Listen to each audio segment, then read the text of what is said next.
Okay, so I wanted to talk about Bitcoin mining today and provide a high level overview of what it is and how it works. To be honest, this is a pretty big topic and it's tough to condense it into a 20 to 30-minute talk, but I'm going to do my best and I hope you have time to stick around for the demo later on in the video. I haven't seen any other explanations that demonstrate proof of work in real time, so I think it might be valuable to some people. And with that said, let's go ahead and get started. So, there are a couple prerequisites that I think we should cover before getting into mining. The first one is that mining is actually something called a consensus algorithm. Now, that's the first thing that we need to understand. And a consensus algorithm is an algorithm that is designed to synchronize data across nodes in a distributed network. Without getting into too much detail, synchronizing data on a distributed network is a very hard problem to solve. You don't really need to know more than that for now, just understand that it's a hard problem. And Bitcoin's proof of work algorithm, sometimes known as Nakamoto consensus or just proof of work, which is, not entirely accurate, is what mining actually is. And mining is a very resource intensive process, and the electricity and hardware required to mine are very costly. So, because miners incur a cost to mine, they are rewarded with Bitcoin in return for their mining efforts. So, proof of work. This is the consent. This consensus algorithm that Bitcoin uses relies heavily on proof of work. So this concept was first conceived as an anti-spam countermeasure in the early 2000s. And this, along with other existing technologies, is a core component of Bitcoin mining. And, so we've touched on what consensus algorithms, generally speaking, are. And Bitcoin's consensus algorithm is unique to the Bitcoin protocol. And again, this contains the rules that are necessary to achieve agreement among participants in a network. And if miners do not follow the consensus rules, their blocks will be rejected, making the work they've expended a complete waste. And some of these rules include, longest chain is the source of truth. All transactions must be traceable to their origin, which is known as UTXO. And the block hash must meet a certain difficulty target. And we'll kind of, explain difficulty as we make our way into the demo. So next, the second concept is hashing functions. So we need to understand hashing functions, and these are special functions whose sole purpose is to take an input and scramble it into something else that is not recognizable, but the process has to be repeatable. And if we look at these examples, let's look at the first one. We have like a sentence, right? Like, in this case, there's 9 words in a string, is what we would describe this as from a programming perspective. We can run that sentence through a hashing function, and it'll provide a standardized output. Depending on which hashing function you're using, it'll output a standard, in this case, 256-bit output of just a bunch of alphanumerics, basically. And so we'll call it a 64-character output, just for simplicity's sake. And then on the second line, you could see, we're doing the same thing, but with an integer this time. We run a large number through a hashing function, and it gives us a specific output, 64 characters. And this would have been the same sized output if we just ran literally the number 1 instead of 1, 2, 3, 4, 5, whatever this big, integer is. If we just ran 1 through this, it would give us the same 64 character output, but obviously a different output, a unique one. And the important part is that you cannot guess by looking at the output what the input was. So in other words, like this first sentence, every time I run it through the hashing function, it'll always output the same 64 character output. However, there's no way for me to know what this sentence was just by looking at the output. And that is the essence of a hashing function. And these are 3 examples. Now, you might wonder, like, how is this useful? Well, I have a few examples here. We'll just chat about the first 2 that I have listed here. So, one use case would be storing passwords. So, if you can imagine you're like a website, like an administrator, or maybe you own a website and you're managing users' usernames and passwords.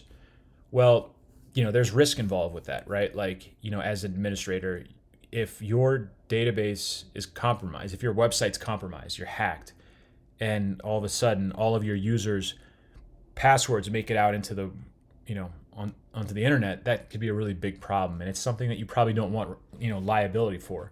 So, storing hashed passwords is a great solution. And basically what that means is, instead of, when somebody signs up to your website, they put in their username, they create a password, and then you could store the actual password, right? But that's risky because you're storing that person's password they probably use on a bunch of other sites, and they've been compromised, and that could cause all sorts of problems. The other thing you could do is, when they're doing that same process, they set up their username, they create a password, they type in their password on the website interface, they click submit, and when it hits your server, you immediately take that password, run it through a hashing function, and store these hashed output in your database, and just discard the actual password. Don't save that. And so this way, you store a hashed version of the password that nobody can reverse engineer and figure out what the original password was. And every time, and by storing that hashed version of the password, you can still authenticate users, because whenever they come back to your site, put in their email, put in their real password, before you compare their password in your database to what they just entered, you just run their password again, the real one, through a hashing function, compare the result to what you have stored in the database. And if those 2 things match, then you know you have the right person. And this process does not require you to keep their actual password. So that's one use case that's very, very important for just the way the web functions. Another one would be document verification. So, this is kind of more specific to maybe what developers do, but it's a simpler example than SSL certificates and encryption. So let's take an example where, let's say I download a software package or something on the internet. What'll often happen is the author of that software will post a hashed version of their software on their website, on a trusted website, that says this is the hash of the real software. So when you download a software saying it's us, make sure that the hashed output matches what we have listed in a trusted place. Okay, so for example, this third example here, that's a little snippet of code, but that could be literally hundreds of files of code run through a hashing function, and it outputs this 64 character output. Now, the author of that software might post this on their website saying, make sure when you run this through SHA-2, whatever, it matches. And then, so what you can do is you download the software, you run it through the specified hashing function that they told you to use, and if the output matches this output, you have the right software. However, if just one character, let's say this I was missing, this output would be completely different. So if you had a malicious piece of software, you run it through the hashing function they told you to, it would not output this hash result. It would give you something completely different, and you would know right then and there that something's not right. So, there are many use cases for this, and those are a couple that are kind of easier to understand. And so it's a very useful technology. And then that brings us to SHA-256. And this is actually the specific hashing function that Bitcoin uses. There are many SHA-2 family types of hashing functions. There's SHA-512. There's smaller ones, and the number after the SHA designates the size of the output. So in the case of SHA-256, we're talking about a 256-bit output, which translates to a 64, like as we were referring to it as a 64 character output. And there's others like the MD family of hashing functions, and there's many others. But this is the SHA family is very, very popular. And just some quick bullet points on this. This is a hashing function that accepts inputs of any length, as we've already covered. It creates a standard 256-bit result, 64-character hexadecimal number. It's deterministic, which means the result is repeatable and it's verifiable. It's a one-way hashing function. You cannot tell the input by analyzing the output. And the only way to associate the input and output is by brute forcing. So that means that the only way you can guess what the input was, or only way that you can figure out what the input was for what a hash result that you're looking at is you have to guess the input, run it through SHA-256, and compare it to what you're looking at. So that's called brute forcing. Your only way of figuring it out is guessing potentially millions or billions of times. And then finally, SHA-256 is secure. To date, it's secure. Unlike the SHA-1 family, which has been cracked. So that's SHA-256. And just to recap, this is an important concept. So if you need to kind of linger on this for a while and think about it, please do, because this is one of the important pieces of how mining works. And again, it's taking an input of any length. You can run it through a hashing function. It'll give you a standardized output, and you cannot guess the input based on the output. And if the input changes by a single character, it produces an entirely different output. So that's hashing functions. So basically, those are the two prerequisites that we wanted to just touch up on. They're complicated topics on their own, but basically it was consensus algorithms, which again are just the rules that determine how a distributed network comes to an agreement on the data, and then hashing functions, which we just discussed. So with those two prerequisites out of the way, we can now talk about mining. So mining is often described as computers solving complex mathematical problems in return for Bitcoin.